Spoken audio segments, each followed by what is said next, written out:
Hello and welcome back to the channel. If you're new here, I'm Ron. Thanks for stopping by. Today, we're going to update the firmware for Canon EOS R6 cameras. Actually, I have two of them in my hands here, and I'm going to walk you step by step how to update the firmware. Let's jump right into it. So I just thought that I would make this video since the newest firmware was released on December 2nd. It was version 1.5.0, and I'm going to leave links down below to Canon's website where you're going to find all these files. So don't worry, the links are down below. So let's just get some basic housekeeping out of the way before we update the camera's firmware. This will also ensure that you don't run into any problems during the update. First, make sure you have a fully charged battery. Do not manually power off the camera during the update. Once the update is started, do not open the card slot cover, press or operate any of the camera buttons, dial, or switches. And finally, be sure to remove any lenses or any accessories attached to the camera. I noticed a lot of other videos were overlooking this step, so I want to specifically mention that.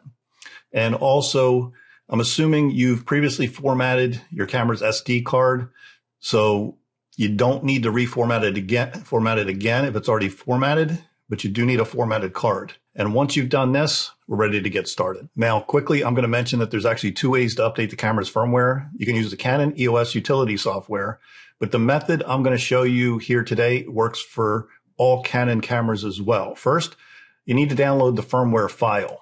Okay, the link is below again. And once you're on the Canon page, just scroll down to the bottom where it says drivers and downloads, and then click on that.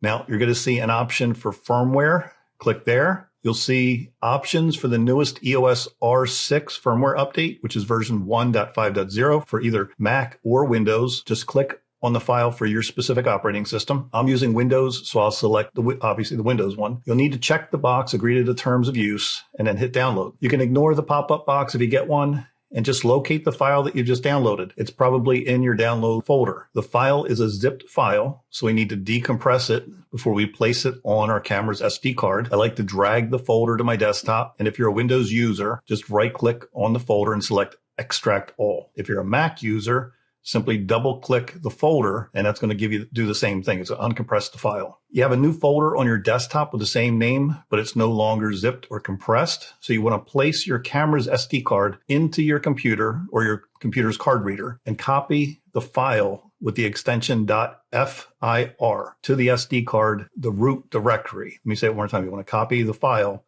with the .fir extension to your SD card's root directory as I'm showing here. Now, don't worry about the other files. We just need the .fir file. That's the firmware. Once you've done that, just remove the SD card from your computer or your card reader and place it back into your camera.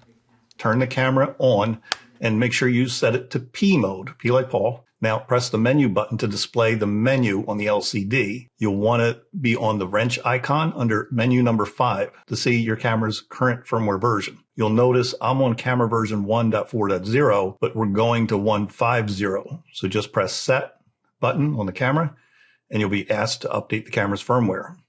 Then the firmware update screen's displayed. Select OK and press the Set button on your camera. Now, if for some reason this screen's not displayed, the firmware may not have been correctly copied to your SD card, so you want to start over again and copy the file to the SD card again.